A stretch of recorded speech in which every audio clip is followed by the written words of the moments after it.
Mesdames, Messieurs, bonjour. J'espère que vous allez bien. Bienvenue sur les antennes de For You Media Africa. C'est votre programme qui démarre à l'instant. On remue l'actu.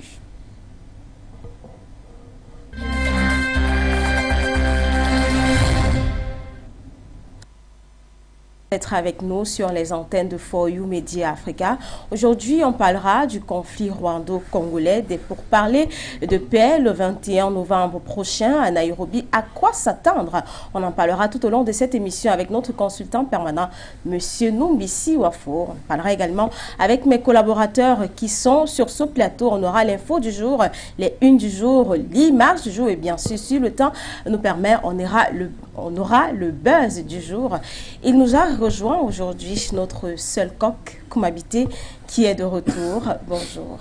Bonjour Emamoto, bonjour à tous ceux qui sont donc habitués à ce programme. On remue l'actualité. Il s'agit bien d'un programme qui passe de lundi à vendredi lorsqu'il est 10 heures passées de 45 minutes. C'est un réel plaisir de vous retrouver donc aujourd'hui dans le cadre de notre émission Emamoto. On dirait que ton week-end n'a vraiment pas été pas du tout. À 100%. Bon, pas du tout quand même à 100%. Vous savez, avec la grippe par-ci, la grippe par-là, mais c'est la saison en réalité. Mais on tient le coup de toutes les façons.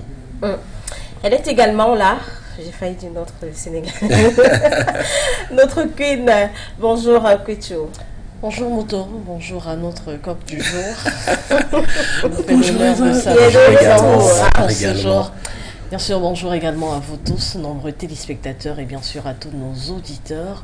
On est content de vous retrouver encore aujourd'hui pour cette deuxième de la semaine et j'ose croire qu'au sortir de cette émission, on vous apportera encore davantage en termes d'actualité puisque c'est tout le principe de cette émission.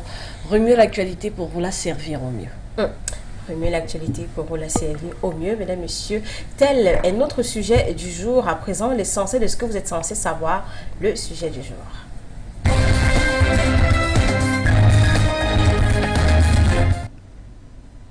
Je vous l'ai dit, le sujet du jour nous conduit en République démocratique du Congo, Rwanda, Kenya. Voilà les principaux acteurs de la crise qui se vit à l'est de la République démocratique du Congo. Voilà, attendu à Nairobi, capitale du Kenya, le 21 novembre, pour de négociations de paix. L'annonce a été faite dimanche par la communauté des États d'Afrique de l'Est dans un communiqué sans préciser ni les participants ni la durée de ce dialogue. Cette annonce intervient alors que les combats entre les rebelles du M23 et les forces armées congolaises se poursuivent.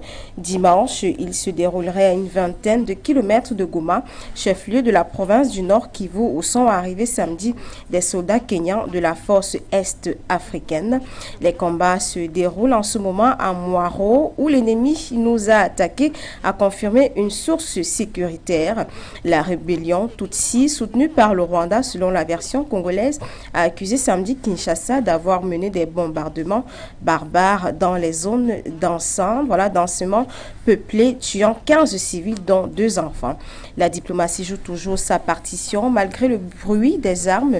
Le facilitateur pour la paix dans l'est de la République démocratique du Congo pour la communauté d'Afrique de l'Est, l'ancien président kenyan Uhuru Kenyatta ainsi que le président burundais Evariste Ndayishimiye sont arrivés dimanche à Kinshasa pour une visite de 2 jours, alors que le président de la conférence internationale sur la région des Grands Lacs a échangé avec Paul Kagame vendredi et samedi avec Félix Antoine Tshisekedi, le président de la République démocratique du Congo. Mesdames, Messieurs, voilà notre sujet du jour. Vous pouvez également participer à cette émission en envoyant vos différents commentaires sur notre page Facebook For You Media Africa et à la fin de l'émission, Kumabité aura le plaisir de lire tous vos messages apparus. On va s'intéresser à un reportage concocté par la rédaction de For You Media Africa et on y revient. Désigné médiateur par la communauté d'Afrique de l'Est du processus de paix prévu à Nairobi au Kenya le 21 novembre entre la République démocratique du Congo et le Rwanda. L'ex-président kenyan Uhuru Kenyatta, lors de sa visite à Kinshasa le 13 novembre 2022, a appelé les Congolais à faire preuve de patriotisme et à s'unir plus que jamais. Mes frères et sœurs congolais, je voudrais vous dire ceci. Il y a ceux qui viennent d'ailleurs pour vous diviser, mais ils ne vous divisent pas parce qu'ils vous aiment. Ils vous divisent pour leurs intérêts qu'ils cherchent dans votre pays. C'est la responsabilité de tout Congolais, a-t-il déclaré. Uhuru Kenyatta s'est également entretenu avec le président de la République démocratique du Congo, Félix-Antoine Tshisekedi, et la chef de la MONUSCO, Binta Keïta, pour ensemble trouver des solutions qui ramèneront la paix en République démocratique du Congo. Nous sommes ici parce que nous sommes aussi concernés par ce qui se passe dans le pays. Les Congolais sont tués innocemment, on leur impose la guerre. Nous sommes là pour échanger avec le gouvernement et avec les Congolais pour voir comment nous pouvons ramener la paix dans le pays et amener la solidarité entre les différentes communautés et ethnies, a expliqué Uhuru Kenyatta. Rappelons que le 12 novembre, la ville de Kinshasa a accueilli 2 chefs d'État, notamment Joao Lourenço, président de l'Angola, médiateur désigné par la communauté de développement de l'Afrique australe et l'Union africaine, et le président de la Guinée-Bissau, Umaru Sissoco Embalo, principal motif de leur visite, venir à bout de l'insécurité grandissante dans l'est de la République démocratique du Congo, par notamment l'éradication des groupes armés rebelles du M23.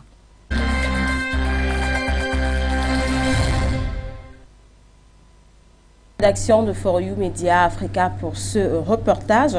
Je vais commencer par vous, Fouquetchou, le 21 novembre prochain à Nairobi, capitale kenyane. Voilà, la ville va accueillir les groupes, le Rwanda et la RDC pour essayer de trouver des solutions de paix par rapport à ce conflit qui se vit depuis déjà quelques mois quelques années du côté de la entre la République démocratique du Congo et le Rwanda. Ces 2 pays sont à couteau tiré depuis quelques années déjà. Le Rwanda accuse le Congo également accuse le Rwanda. Est-ce qu'on peut à quoi s'attendre durant ces pourparlers du 21 novembre prochain à Nairobi?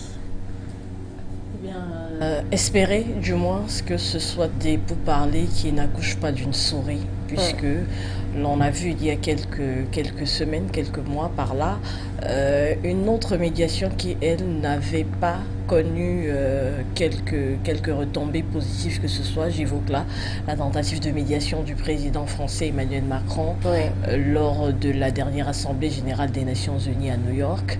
Lui qui avait réuni autour d'une table, et d'ailleurs les images avaient pu fuiter sur les réseaux sociaux et sur bien d'autres médias, Emmanuel Macron autour d'une table avec Félix Tshisekedi et encore à sa gauche Paul Kagame. On avait espéré avoir ces grands sourires et ces mains tendues de l'un vers l'autre, que ça calmerait les hostilités entre les 2 pays. Et pourtant, il n'en a rien été. Bien au contraire, quelques semaines après, on a vu l'ambassadeur rwandais au Congo littéralement chassé du pays, une façon on ne peut plus claire de rompre les rapports diplomatiques entre les 2 pays. Donc aujourd'hui, c'est une tentative de médiation, cette fois-ci africaine, et l'ancien président kényan, qui même du temps où il fut président, et ça ne remonte qu'à quelques semaines. Quelques mois, voilà. Ça donne l'impression d'un passé lointain. Non, c'est très très proche. Il y a quelques mois d'ailleurs, lorsqu'il était à la fin de son mandat, avait lui déjà reçu Félix-Antoine Tshisekedi, évoquant notamment des questions de sécurité, et ça va de soi de ce problème au niveau de la frontière avec le Rwanda. Mais les choses se sont envenimées entre-temps, et aujourd'hui je pense qu'il est on ne peut plus important finalement de réunir les 2 parties, parce que la précédente rencontre était simplement une rencontre entre les 2 chefs d'État, Uhuru Kenyatta et également Félix-Antoine Tshisekedi. Aujourd'hui, on ose espérer que d'avoir les 2 hommes autour d'une table avec un médiateur Uhuru Kenyatta permettra finalement de tabler sur les discordances entre les 2 pays. Il faut rappeler quand même qu'au milieu de ces discordances, et c'est peut-être raison pour laquelle la tentative de médiation occidentale d'Emmanuel Macron, qui pour moi n'était pas forcément la personne la mieux indiquée pour initier cette rencontre. Alors on ose espérer qu'aujourd'hui, avec une médiation africaine et d'un pays quand même qui partage cette zone africaine avec la République démocratique du Congo, on espérait que finalement ça aura une portée plus conséquente, parce que j'ai presque envie de dire que le président kenyan il va sur un territoire qu'il maîtrise d'une certaine façon. Quand on sait quand même que le Kenya également est parfois émaillé de quelques troubles et que même du temps de son mandat il a pu faire face à cela, ça ne sera que bénéfique, je pense, pour l'Afrique, que une médiation interafricaine puisse porter ses fruits et que l'on comprenne que finalement, il n'est pas toujours nécessaire d'avoir recours aux instances internationales pour pouvoir tabler sur des questions qui concernent l'Afrique. Et concerne l'Afrique, effectivement. Donc, lui, qui vient en tant que représentant de la communauté des États d'Afrique de l'Est, essayer donc de mettre autour de la table. Bon, maintenant, il faut rappeler que déjà dans ce conflit, il est l'ONU qui avait d'une certaine façon, du moins l'analyse a été faite de cette façon par les autorités rwandaises, avait quand même apporté des éléments concordants, comme quoi, effectivement, il y avait une espèce de violation du territoire congolais par des troupes rwandaises. Le Rwanda qui, réellement, je pense, est assez terré dans une sorte de mutisme quant à survoler toujours la question, à évoquer le fait qu'ils ne sont pas coupables de ce qui leur est reproché, notamment du fait de soutenir les rebelles du M23, mais qui jamais n'ont apporté de preuves palpables probantes de ce qu'effectivement, il n'y a aucun lien de collaboration entre les deux. Contrairement à la République démocratique, on a pu voir ces images qui avaient été partagées même par une commission d'enquête des Nations Unies montrant avec des caméras infrarouges des tranchées de soldats qui se faufilaient dans la forêt, essayant comme ça là, de rallier le Congo voisin. Donc, que répond le Rwanda face à cela? Je pense que ce sera le lieu simplement pour les deux présidents d'essayer de tabler avec preuve à l'appui et de s'entendre pour qu'on n'en arrive pas à une guerre physique réelle, puisque c'est déjà vers cela qu'on tend. On a vu les images récemment du drapeau rwandais brûlé du côté congolais. Dans le Nord Kivu, ça ne va pas du tout dans la frontière avec le Rwanda. Avec le Rwanda. Pas. Et toute médiation qui se veut de nature à empêcher un affrontement militaire, pour ma part, va toujours bénéfique pour les deux nations. Merci Kwetu Kumabite. Lors de sa visite dimanche dernier, l'ancien président kenyan Uhuru Kenyatta a appelé les Congolais à faire preuve de patriotisme et à s'unir plus que jamais. Lui qui est le principal médiateur de ces pourparlers du 21 novembre prochain, est-ce que vous pensez qu'il aura la capacité de de gérer cette médiation afin de trouver des solutions pour un cessez-le-feu entre le Rwanda et le Congo? Je serais un peu sceptique sur certaines réponses parce que en réalité on se rend compte quand même depuis pratiquement 5 mois ou 6 mois par là, à chaque fois qu'il y a un problème dans un État ou alors dans un pays, on parle toujours des médiations et après les médiations on n'a presque pas de suite. Et ça devient déjà comme une routine en réalité. Ça devient déjà comme une habitude. C'est vrai qu'on va dire que les habitudes ont la peau dure, mais il faut comprendre ici que c'est sur quelle base qu'on choisit de prendre les médiateurs. Ça, c'est un point d'interrogation, ça c'est une question qu'on peut bien se poser.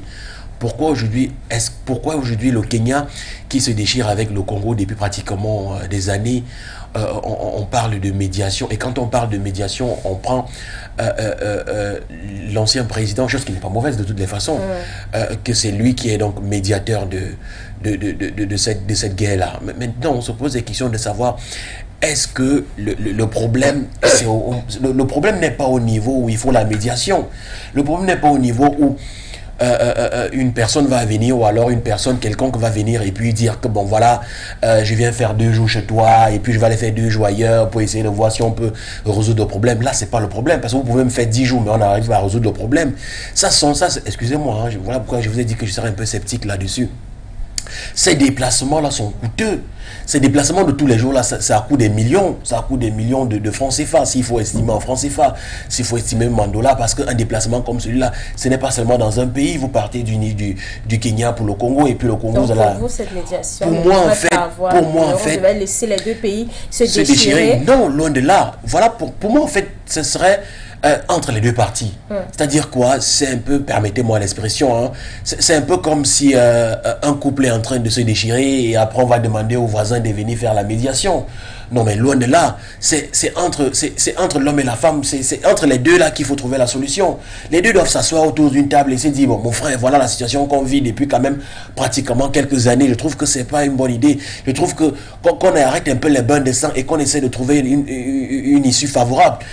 Déjà que le Rwanda demande toute accusation de la République démocratique du Congo. Mais est-ce que vous pensez donc que si le Rwanda demande donc ces accusations, est-ce que vous pensez donc que c'est l'arrivée de Uhuru Kenyatta qui va donc changer cela, qui va donc dire que non, en fait, en réalité, comme vous êtes en train de démentir, non, je voudrais que vous acceptiez pour qu'on fasse la trêve. C'est là tout le principe d'une médiation ou d'un médiateur impartial. On estime qu'il faille quelqu'un qui n'est pas de parti pris pour pouvoir, qui va rencontrer les deux chefs d'État et tabler sur cette situation. Vous rappelez d'ailleurs que pour relever le fait que Félix-Antoine Tshisekedi et Paul Kagame n'arrivent pas à s'asseoir, il faut rappeler que la politique même de Tshisekedi a été jugée par beaucoup d'hommes politiques, dont Martin Fayulu, son principal opposant, comme étant assez faible. On estimait qu'il était beaucoup trop tendre, qu'il entreprenait des moyens beaucoup trop diplomatiques avec le Rwanda et qu'il était de bon ton d'osser le ton pour lui, chose qu'il a faite quelque temps après et qui a donné cela. Donc je pense que Tshisekedi a quand même montré la voie de la diplomatie, a essayé d'entrevoir des chose moyens. Que je ne refuse pas d'ailleurs, chose que j'accepte. Le temps est monté et ce n'est que, enfin pour ma part, ce n'est que normal. Moi je trouve, ce que je suis en train de vouloir dire ici, c'est que je ne suis pas contre la médiation en réalité. Moi le véritable problème, c'est que qui décide de prendre quelqu'un pour médiateur, ça c'est le souci. Parce qu'on a vu entre la Côte d'Ivoire et le Mali qui sont déchirés, enfin qui sont à couteau tiré concernant les soldats, et après on va nous parler de médiateurs, et on va voir que l'Union africaine qui ne joue pas pleinement son rôle, parce que là on revient sur le problème de l'Union africaine. On décide de prendre les médiateurs, on décide, après on n'a pas de suite, si ce n'est que des accords qui à un moment donné ne sont pas concrétisés. On a pris le cas de quel pays par exemple là qui s'est déchiré récemment, l'Éthiopie, voilà. Où on a dit oui, voilà, on fait la trêve, mais jusqu'à aujourd'hui on n'a pas de suite. On n'a pas de suite. Non, mais il y a eu des pourparlers après. Des pourparlers, qu'est-ce qui s'est passé après cela, il y a eu un accord de paix qui a été signé entre les belligérants. Oui, mais est-ce que la réalité abyssale de la chose certifie en réalité que non? En fait, de ce côté-là, il y a déjà la paix. C'est ça le problème, parce que en fait, on parle de médiation, on montre ce qui est palpable, ce que tout le monde peut voir, mais on n'entre pas dans les profondeurs de cette chose. On n'entre pas dans la réalité abyssale pour découvrir, pour comprendre en fait si le problème est résolu. Oui, le problème peut être résolu sur le papier. Qu'est-ce qu'il faut bien? Moi, je pense qu'à un moment donné, comme j'ai parlé, comme j'ai soulevé tout à l'heure de l'Union africaine, il faudra à un moment donné que l'Union africaine essaye un peu de frapper la main sur la table. Parce que là, je vous ai pris, je pense que c'est sur ce même plateau que j'ai pris l'exemple ici, pour ne pas faire l'apologie de l'Union européenne. C'est qu'à un moment donné, quand il y a un problème dans un pays, dans un État, vous voyez un peu la manière avec laquelle l'Union européenne résout les problèmes. Vous voyez peut-être, prenez un peu le cas de l'Ukraine aujourd'hui. Regardez un peu comment c'est-à-dire que toute l'Europe aujourd'hui est derrière l'Ukraine. Ça c'est un exemple palpable. C'est-à-dire que quand vous aimez l'Ukraine, quand vous n'aimez pas l'Ukraine, il faut résoudre le problème de la crise avec la Russie. Et sur ça, si vous appartenez déjà à l'Union européenne, automatiquement vous devez soutenir l'Ukraine. Ça, à un moment donné, c'est une stratégie de l'Union européenne. Aujourd'hui, on parle de l'Union africaine, ça c'est une faiblesse. Voilà pourquoi j'ai parlé tout à l'heure là qu'on parle de médiateur. Pourquoi à chaque fois qu'il y a un problème, il faudra toujours qu'il y ait un médiateur. Pourquoi est-ce que l'Union africaine en elle-même ne peut pas mettre la main sur la table et dire, voilà, le Rwanda, puisque le Congo continue à vous accuser, puisque le Rwanda nie toute accusation, alors on vous donne un laps de temps ou alors on vous donne tel nombre de périodes. Si vous n'arrêtez pas ces hostilités, alors on vous frappe. Ça, c'est pour moi en fait, c'est ce qu'il y a lieu de faire et non de dire qu'il y a... C'est une instance continentale oui. Pour l'Afrique globalement. Oui. Avant que d'arriver à l'Union africaine, on initie déjà des médiations de manière sous-régionale. Chose que je n'ai pas refusée. La communauté d'État d'Afrique de l'Est qui a désigné Uhuru Kenyatta médiateur de ce conflit. Je n'ai pas refusé jusque-là. Je n'ai jamais nié cela. Ouais. Mais le problème, le problème, moi j'ai un souci en réalité, c'est que quand on prend les médiations, parce que moi je ne regarde pas le fait qu'il soit déplacé en réalité. Moi je regarde en termes de coût. Parce que vous voyez, il va aller d'un pays à un autre. Et après, on va vous dire que non, au sortir de là, il y a eu des pourparlers. Mais la question que je me pose à la fin, c'est de savoir, mais quand est-ce qu'il y a eu des pourparlers? Parce que c'est ça, on parle d'accord diplomatique. Ce sera le 21 novembre prochain. De toutes les façons, attendons simplement le 21 novembre. Et le 21 novembre, c'est lundi, donc c'est à peu près dans 6 jours. On va essayer de voir la suite. Et on sera toujours sur ce même plateau pour revenir avec ce même sujet. Et peut-être par là, peut-être vous me donnerez un peu raison. Parce qu'à un moment donné... Merci Koumabité. Voilà. Tout à l'heure, on prendra l'avis de notre consultant permanent, M. Numbisi Wafo. Mais avant, on s'intéresse à l'info du jour. C'est avec vous, Koumabité, sans transition. Voilà. L'info du jour de ce matin va nous conduire directement au Kenya, puisqu'on parlait donc de M. Uhuru Kenyatta. On va donc dans son pays et puis on parle donc de sécheresse qui frappe les communautés depuis pratiquement quelques jours. J'espère que la réalisation, voilà, merci à la réalisation, merci au réalisateur super fort qui est donc en charge de cela. On parle donc de cette actualité qui frappe le nord du pays. Vous voyez donc une sécheresse énorme et cela entraîne donc des malentendus entre les populations, entre les deux communautés. On prend un peu l'exemple du nord du pays, du nord du Cameroun, l'extrême nord en réalité et d'autres pays, c'est-à-dire les Arabes Choua et les Mosgoum. Voilà le même problème se passe donc de ce côté-là où les animaux sont donc en train de mourir et les communautés donc qui se déchirent, donc qui n'ont pas d'eau, étant donné qu'on sait que l'Afrique quand même regorge en matière de sources en matière d'eau. En fait, en réalité, l'Afrique quand même a un fort pourcentage de pouvoir ravitailler quand même ces pays arides là en eau, mais on se rend compte quand même qu'aujourd'hui le Kenya vous voyez par exemple là où c'est avec cette eau, l'eau qu'on abrève, on abrève les animaux, et c'est avec cette même eau d'autres personnes vont faire peut-être de la cuisine de ce côté-là. Donc on sait très bien que c'est très mauvais en fait de ce côté-là. Kwechu, c'est la saison sèche. On parlait récemment de la COP 27. On parlait, est-ce que vous pensez qu'avec ce réchauffement climatique, jusqu'à aujourd'hui, il y a toujours eu des pourparlers, comme on a évoqué tout à l'heure, mais jusqu'à présent, on n'a jamais eu de suite. Les États-Unis qui ont décidé de soutenir les pays vivant donc dans ces zones arides, mais jusqu'à aujourd'hui, on n'a jamais eu des ravitaillements, on n'a jamais eu de soutien. C'est de ça qu'on parlait tout à l'heure, quand on parlait de pourparler. On finit de faire les choses diplomatiquement, mais en réalité, la réalité est tout autre que celle-là. Si on vous posait votre point de vue, quelle serait votre opinion à ce niveau? Alors le Kenya, c'est la Corne de l'Afrique, c'est une des parties justement qui est principalement touchée durant cette année par de fortes sécheresses. La Corne de l'Afrique, donc une partie de l'Afrique de l'Est et également une partie de l'Amérique du Sud, qui est d'ailleurs l'une des problématiques centrales lors de la COP 27, parce que on a évoqué les grands points, ou du moins les grands axes qui sont des manifestations claires du réchauffement climatique durant cette année 2022. On évoque la sécheresse, donc dans l'est de l'Afrique, particulièrement dans la zone de la Corne de l'Afrique, le Soudan et donc une partie du Kenya.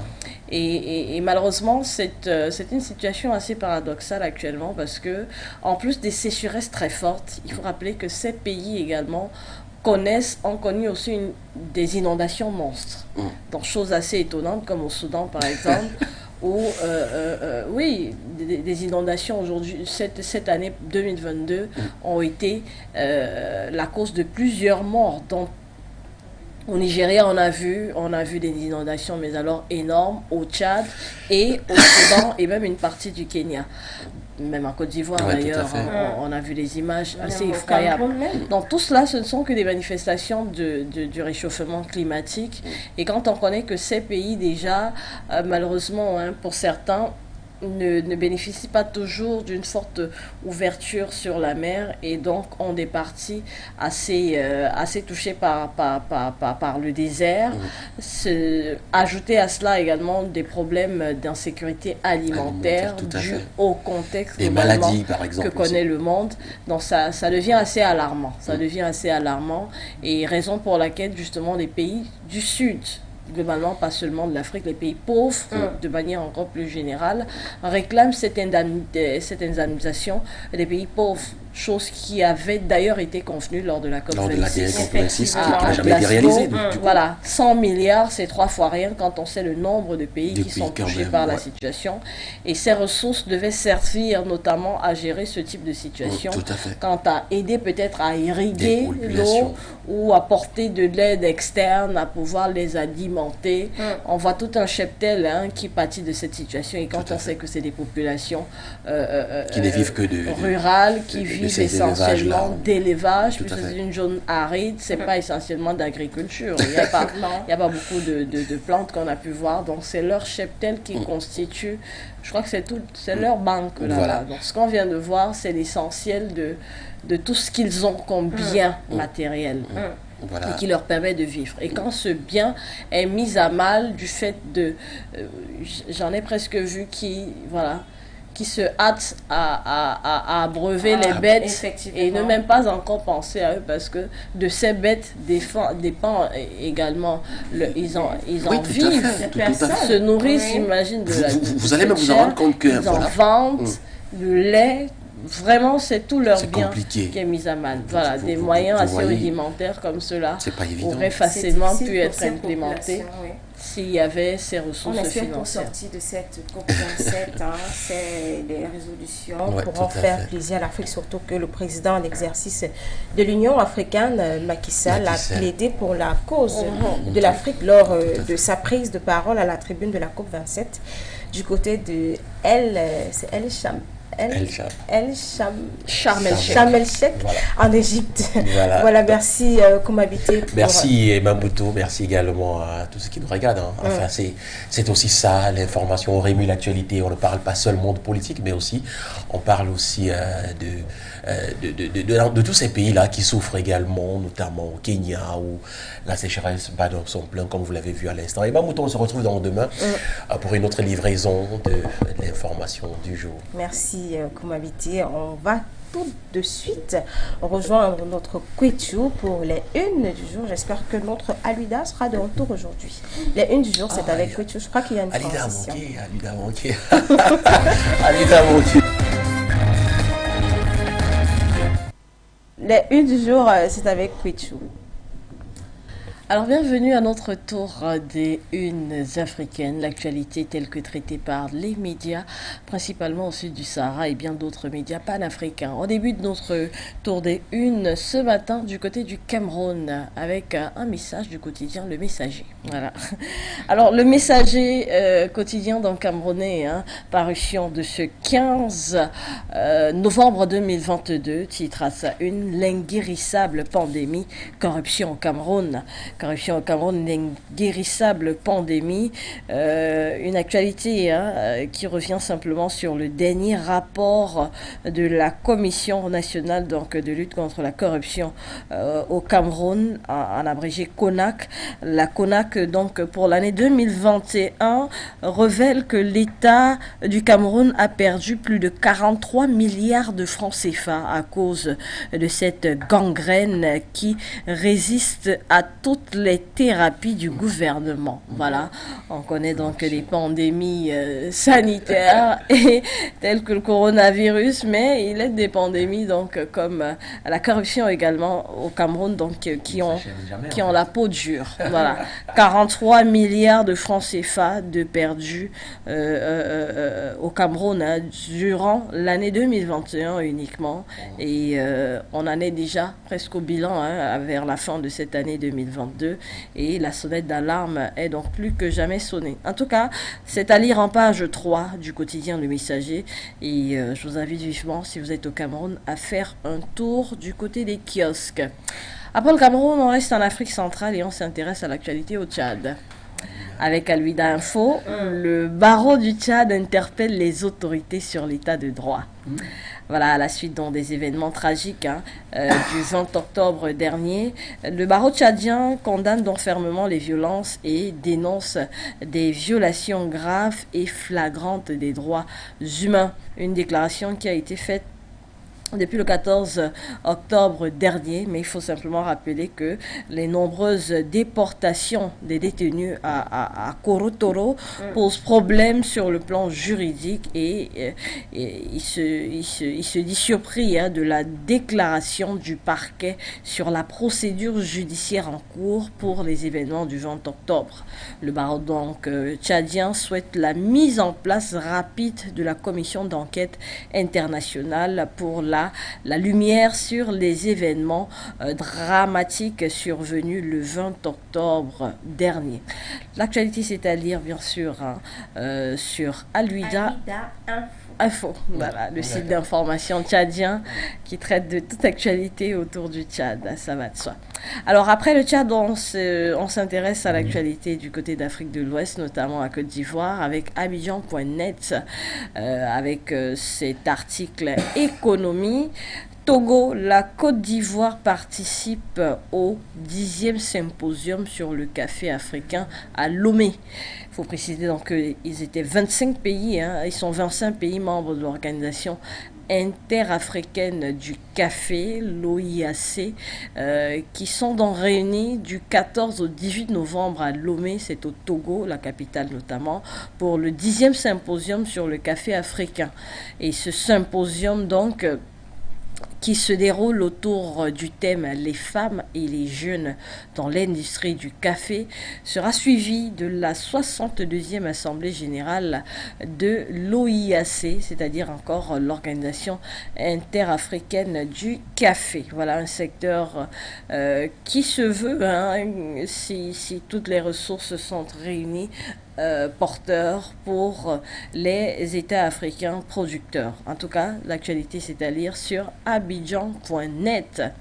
Après Abidjan, on reste en Afrique de l'Ouest avec l'actualité du côté du Sénégal, le quotidien.sn, qui, dans cet article que nous vous proposons ce matin, titre Mobilisation des militants et vente des cartes, Macky Sall, Focus 2024. À 15 mois de l'élection présidentielle de 2024 au Sénégal, le président de l'APR, le président en exercice encore dans le pays, Macky Sall, a lancé la vente des cartes de sa formation politique. C'était samedi dernier, sans évoquer sa participation ou non au prochain scrutin présidentiel. Macky Sall a notamment appelé les militants à la remobilisation, disant notamment, je cite, je demande aux responsables de se mobiliser comme un seul homme pour faire de cette opération de vente des cartes le début du combat pour la victoire, avait-il donc lancé devant ses militants.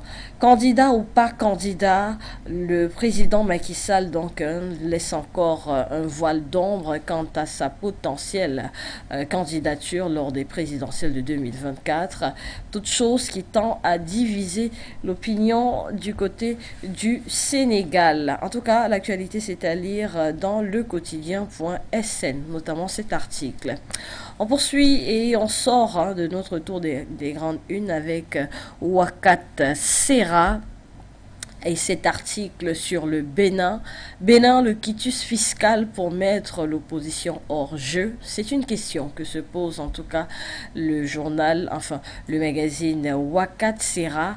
Le Bénin donc se trouve à la veille du dépôt des listes des candidats aux élections législatives prévues le 8 janvier prochain, qui pourraient bien se tenir sans l'opposition. En tout cas, sans les opposants qui, entre guillemets, dérangent, une fois de plus, sous le magistère de Patrice Talon. Voilà, le président actuel du côté du Bénin. Voilà une actualité politique que vous pouvez suivre de plus près dans les différents traitements de l'actualité sur Wakat Sera.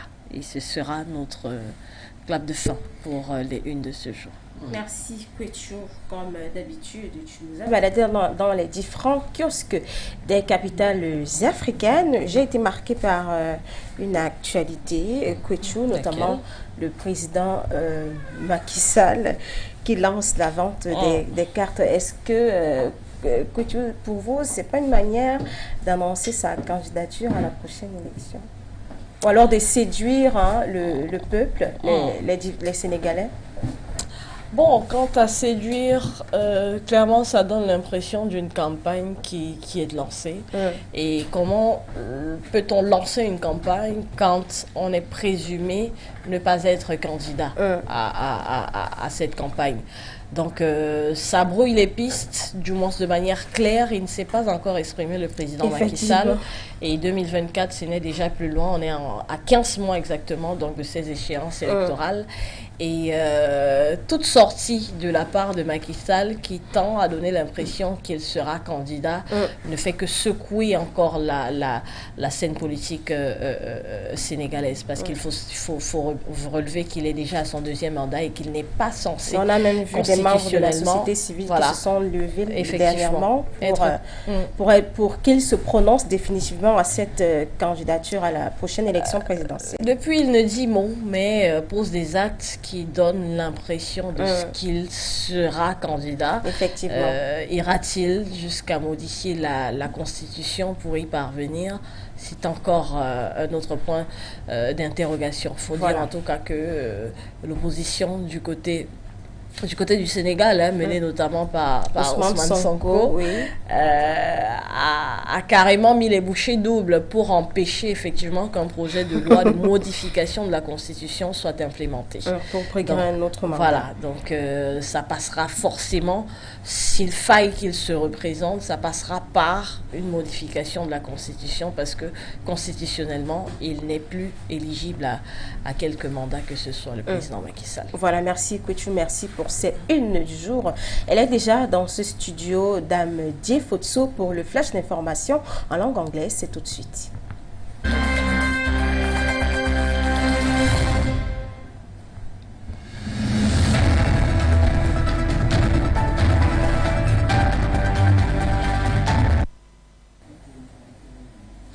Thanks for joining us over For You Television. J-Photo is my name. Let's kick off in Sudan, where the state of emergency declared in central Darfur after gunmen fire on mediators. Sudan Central Darfur state has declared a state of emergency after gunmen opened fire on mediators, talks with settling in inter-communal dispute, killing 24 people. After an emergency meeting of the State Security Committee on Sunday night, Central Darfur Governor Saad Adam Babikar issued an order declaring a state of emergency in all parts of Central Darfur for a period of 1 month. According to local, the mediators were accused of favoring one side, sparking anger from the other side. The governor said attack in Wadal Madig locality killed at least 24 people and left 41 others wounded. In the order, Babiko stressed the need to preserve the security of the state and the safety of citizens. It banned all forms of gatherings in the two localities. In the Democratic Republic of Congo, troops and rebels traded heavy fire in eastern DRC Congo. On Monday, a military source and local inhabitants said as an envoy from the East African bloc pursued effort to hold a peace dialogue on the region's troubles. Government forces and the M23 militia were fighting in Kibumba, about 20 kilometers north of the strategic city of Goma in the North Kivu province, the sources said. M23 fighters were also seen about 40 kilometers to the northwest of the city in the Virunga National Park, a wildlife haven famed for its mountain gorillas, but but which is also a bolt hole for armed groups, the sources said. A mostly Congolese Tutsi group, the M23, leaped to prominence in 2012 when it briefly captured Goma before being driven out. We go to Mali, where the United Kingdom withdraws troops early, blaming political instability. The United Kingdom is withdrawing troops from Mali earlier than planned due to political instability in the country. Defense Minister James Harpier has said since 2020, around 300 British soldiers had been in the country as part of a united mission to protect the local population from Islamist extremism. Mr. Harpier said 2 coups in Mali in 3 years had undermined efforts. He also attacked the current Malian government for working with the mission's military group. Finally, we talk about the president sacked junior finance minister over corruption allegation, and this is in Ghana. Ghanaian President Nana Akufo-Addo has sacked Charles Adu Bohen, the Minister of State for Finance. The presidency set on Monday after allegations of impropriety were circulated by popular Ghanaian investigative journalist Anas Arimea Anas.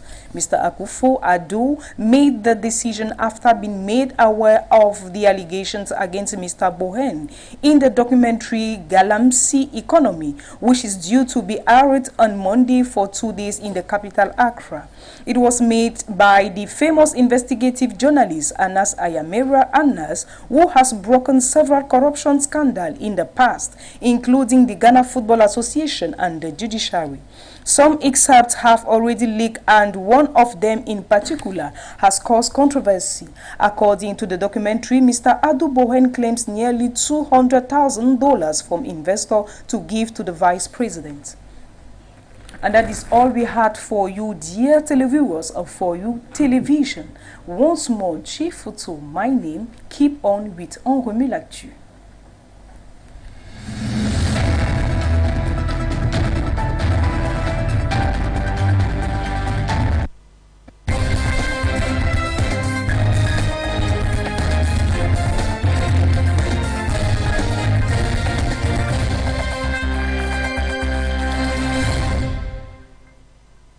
Thank you, Jay Fotso, pour ce flash d'informations en langue anglaise.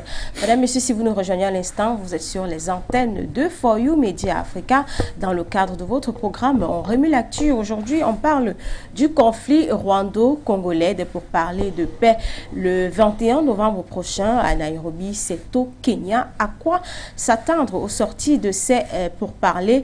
Vous pouvez réagir par rapport à cette thématique sur notre page Facebook For You Media Africa. À la fin de l'émission, comme habitué, aura le plaisir de lire vos messages. Ils sont toujours avec moi sur ce plateau. Kouichou est toujours là. Toujours, elle n'est pas allée chez Ali. Allez au Tchad.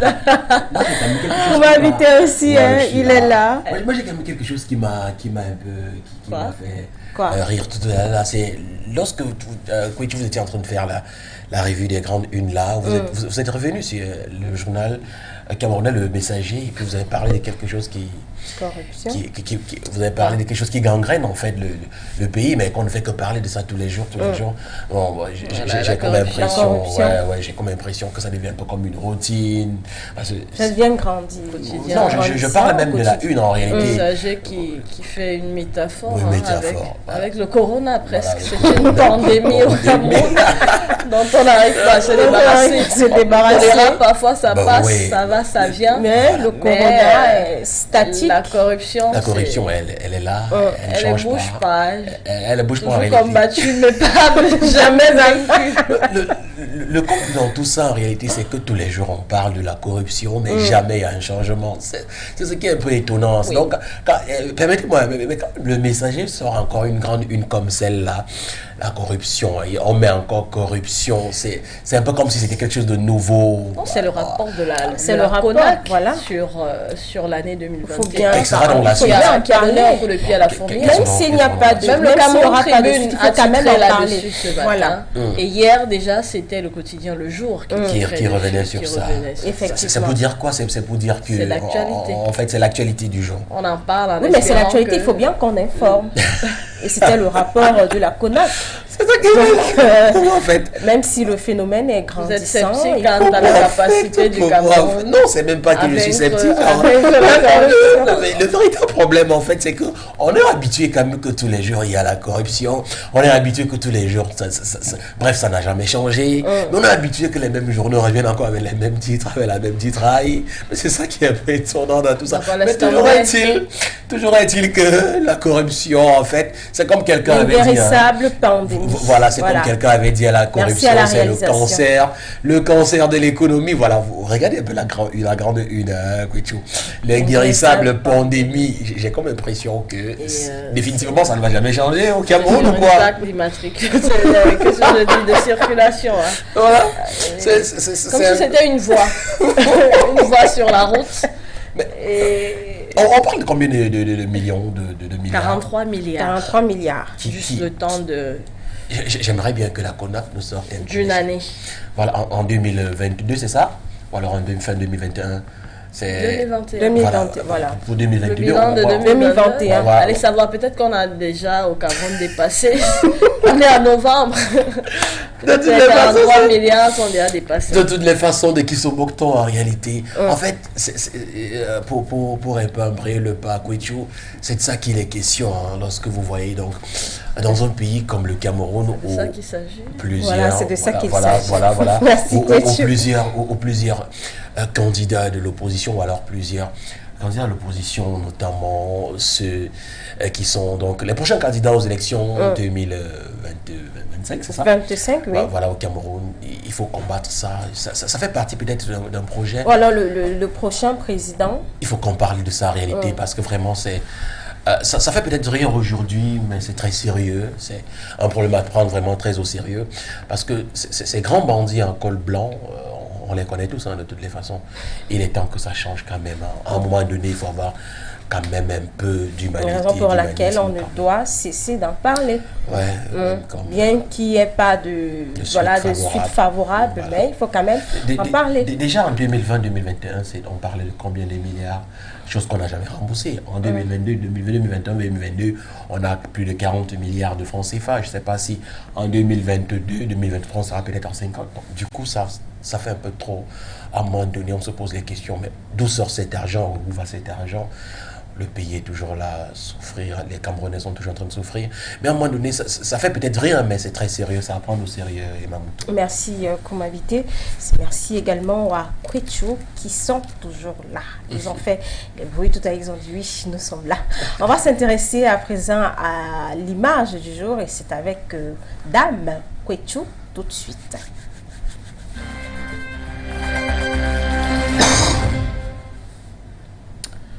C'est avec Kouetchou, l'image du jour. Alors, l'image du jour, d'argent à argent, on reste carrément sur le même sujet. On va évoquer donc ces nouveaux billets de banque qui sont annoncés dans la zone CEMAC.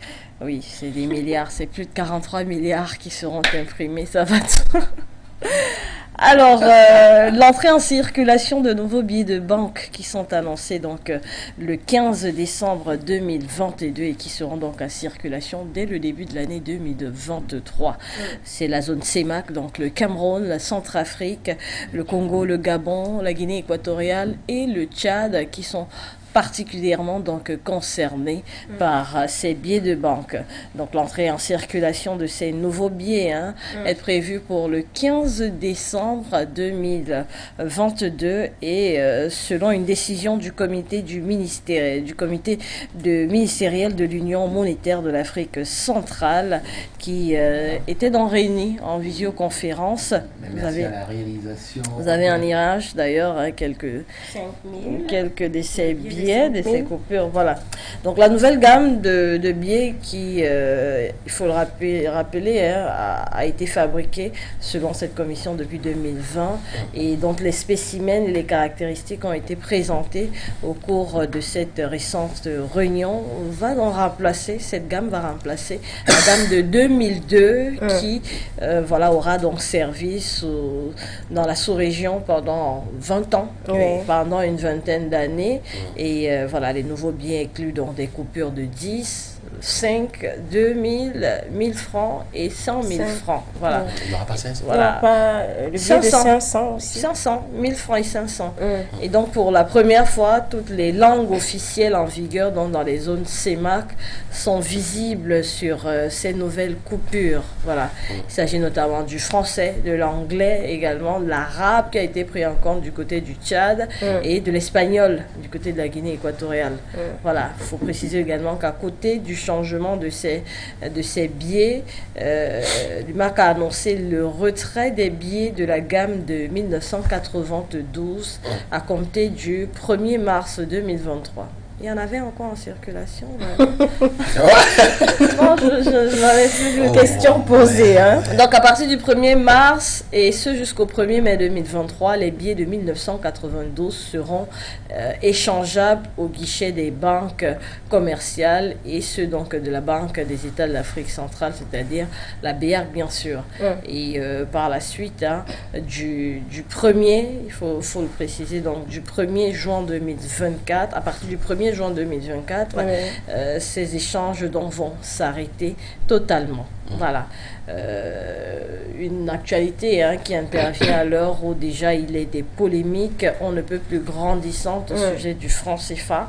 Il faut rappeler que c'est juste un changement dans la forme, mais dans le fond, le franc CFA, c'est toujours le franc CFA qui est une monnaie déjà qui fait débat et dont beaucoup de pays africains aujourd'hui tendent à vouloir se débarrasser. Il faut le rappeler, ça fait déjà 77 ans que le franc CFA sévit donc dans les pays anciennes colonies françaises. Voilà, et est considéré aujourd'hui comme un vestige de la France-Afrique, une monnaie commune de 14 pays africains, le franc CFA, et qui est en lien étroit, qui a un lien étroit avec la France et l'euro. Voilà. Effectivement. Donc c'est un peu cela. Il faut dire aussi que le franc CFA donc est une monnaie qui a été créée exactement le 26 décembre 1945, c'est-à-dire une quinzaine d'années avant les indépendances de ces colonies française et qui s'appelait alors franc des colonies françaises d'Afrique. Voilà. Et qui prendra par la suite la dénomination franc de la communauté financière africaine, voilà, pour l'Afrique de l'Ouest, et franc de la coopération financière en Afrique centrale pour la partie donc d'Afrique centrale. Les pays utilisant le franc CFA sont répartis donc en 2 zones, 8 en Afrique de l'Ouest et 6 en Afrique centrale, constituant donc 2 unions monétaires bien distinctes. Une chose assez malheureuse qu'on peut retenir aussi du franc CFA, c'est que les pièces et les billets en franc CFA sont frappés dans une imprimerie de la Banque de France. C'est en Chamalières, en banlieue de Clermont-Ferrand, dans le centre de la France. Un petit village. Imaginez, même ces nouveaux billets, ils vont voyager. Ils vont voyager, ils vont quitter, prendre l'avion. Est-ce que ça ne prouve pas que tout ce tapage des panafricanistes, tout ce que l'Afrique réclame, passe, on dirait, comme on dit au quartier, ça entre ici, ça sort de l'autre côté. Est-ce que changer les billets, est-ce que c'est tellement nécessaire? On veut sortir du franc CFA. Est-ce que ça prouve que ce paternisme-là voilà, n'est même pas prêt à s'arrêter ou alors à s'éterniser? Mamoto, c'est une très belle question et une très bonne question aussi. Vous savez, quand on parle de franc CFA, on fait référence, comme que tu as dit tout à l'heure, là, à une époque coloniale où la France dominait à un moment donné certains pays en Afrique centrale. Mais on se rend compte aujourd'hui que ceux qui se disent aujourd'hui panafricanistes ou alors panafricains, en réalité, c'est pas tout le monde qui est panafricain ou alors qui est panafricaniste. Parce qu'il faut le dire, bien évidemment, c'est pas tout le monde qui l'est en tout cas. Ça fait quand même des lustres ou alors belle lurette que certaines personnes ou alors certains pays demandent à ce qu'on éradique même en réalité cette monnaie. Le franc CFA, voilà, qui n'a presque pas de valeur, parce qu'il faut le dire. Qui est bénéfique pour la France. Mais si on décide de mettre la France de côté dans nos affaires, à un moment donné, il faut qu'on parle un peu de la monnaie. On a un pays comme, je pense, il y a un pays en Afrique quand même qui a décidé de dire non au franc CFA, non à la monnaie française, malgré que ça leur a valu ce que ça a valu aujourd'hui. La République centrafricaine. Non seulement non, bien avant la République centrafricaine. Mais aujourd'hui, on se rend compte que c'est même l'un des pays les plus pauvres en Afrique, si on peut se permettre l'expression. Mais aujourd'hui, comme ils ont l'autonomie, ils se disent que voilà, on a décidé de ne pas s'attacher à la France. Même l'Afghanistan qui a sa propre monnaie. Mais pourquoi aujourd'hui l'Afrique centrale n'arrive pas à avoir sa propre monnaie? Ça, c'est une question que je pose au président, aux leaders africains aujourd'hui. Pourquoi est-ce que, oui, on va nous faire comprendre que c'est un long processus. C'est un long processus, c'est-à-dire qu'on peut partir du franc CFA, on peut sortir du franc CFA pour arriver à une autre monnaie aussi rapidement. Mais quand est-ce que vous allez comprendre en réalité que cette monnaie-là est en train de nous appauvrir? Parce que si on arrive même au marché international, le franc CFA, à un moment donné, n'a presque pas de valeur. Vous voyez, si peut-être, pour dire du n'importe quoi, si aujourd'hui on vous donne 1000 euros qui est pratiquement le SMIC d'un Français par exemple, vous vous en rendez compte qu'au Cameroun ou alors en Afrique centrale, ça fait pratiquement 600 000 francs. Parce que je ne voulais pas dire 650 000. 600 000 francs. Vous voyez, 1000 euros, 600 000 francs en franc CFA. Vous voyez un peu la domination que l'euro a sur le franc CFA. Donc, du coup, à ma connaissance, je pensais ou alors que avec cette nouvelle gamme de billets, peut-être là, les Africains, ou alors oui, beaucoup plus les Africains de l'Afrique centrale, allaient peut-être changer la donne et se dire, tiens, pourquoi pas sortir définitivement de cette affaire-là? Et si on a décidé de s'affirmer, je pense qu'à un moment donné, ces colons-là devraient comprendre qu'on a besoin de notre monnaie. Merci pour m'inviter. Est-ce que ça signifie que je vais dire la France ferme les oreilles, ne prête pas attention à tout ce qui se dit, notamment sur cette monnaie, changer les billets? Est-ce que c'est une nécessité? Est-ce que la France ferme les oreilles ou est-ce que c'est les pays africains principalement concernés qui n'ont pas encore fait synergie et taper du poing sur la table quant à faire pression davantage sur la France pour laisser tomber et briser ces chaînes du franc CFA? Moi, je pense que je l'évoquais d'ailleurs concernant cette actualité, c'est un travail sur la forme. Mais sur le fond, ça reste du franc CFA. 92, 2002. Est-ce qu'on est parti pour 20 ans encore, puisqu'on a imprimé cette nouvelle gamme de billets? Les deux précédentes allaient dans de vente en 20 ans. Est-ce qu'on est parti encore pour 20 ans avec le franc CFA? Donc de 2022 à 2042. Voilà. Oui, 42. 42, effectivement. Jusqu'à 2042.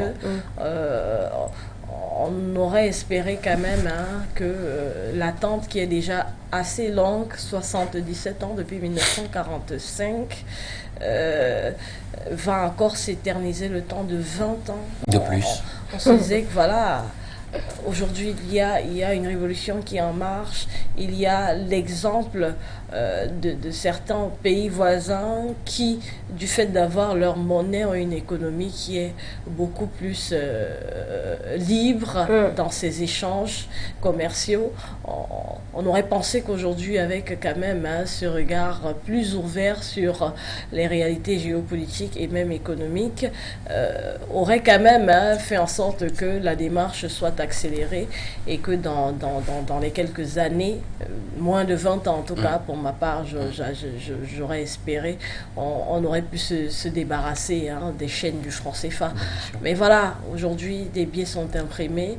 L'UEMOA du côté de l'Afrique de l'Ouest, elle a encore l'ancienne gamme. Du côté d'Afrique centrale avec la BEAC, on a donc cette nouvelle gamme. Est-ce que vraiment ces instances économiques sous-régionales d'anciennes colonies françaises, est-ce qu'il n'est pas vraiment des voies et moyens pour pouvoir accélérer le processus et que ce ne soit pas des démarches en cavalier solitaire comme la République centrafricaine a pu le faire en initiant le Sangocoin? Est-ce qu'il n'est pas un moyen, des choses à implémenter quant à se débarrasser finalement de cette monnaie de oui. manière collective. Sur les questions économiques de fond, je préfère ne pas m'avancer, ne maîtrisant pas les questions. Je préfère me réserver à poser des questions parce qu'on le sait finalement. Si on s'est retrouvé dans ce bateau tous ensemble, pourquoi ne pas le quitter également tous ensemble, tous les 14 pays. Voilà. Merci Kwecho. Et c'est avec vous, cette image du jour, qu'on va sortir de cette émission du 15 novembre 2022. Jeudi, mon anniversaire, comme on dit, j'espère qu'il y a déjà des cadeaux. Des cadeaux pour Yamamoto, en tout cas, de toutes les façons. J'essaierai de vous avoir un nouveau billet de banque. Ouais, s'il y a des nouveaux c'est déjà imprimé, c'est juste de la mise en circulation. Le problème en réalité, c'est que quand il y aura vraiment il y a un problème de pièces. Donc pourquoi est-ce qu'on ne pouvait pas mettre ces pièces-là de côté, par exemple? Et puis maintenant, on devait peut-être avoir les billets de 100 francs. Voilà. 200, je ne sais pas trop. Ou alors de 200 à 200, ou alors un billet de 150 francs. Les pièces. Ça veut dire qu'en réalité, ces pièces-là, en réalité, on ne va pas éradiquer totalement cette affaire-là. Voilà. On peut encore rêver, je vais le dire ainsi.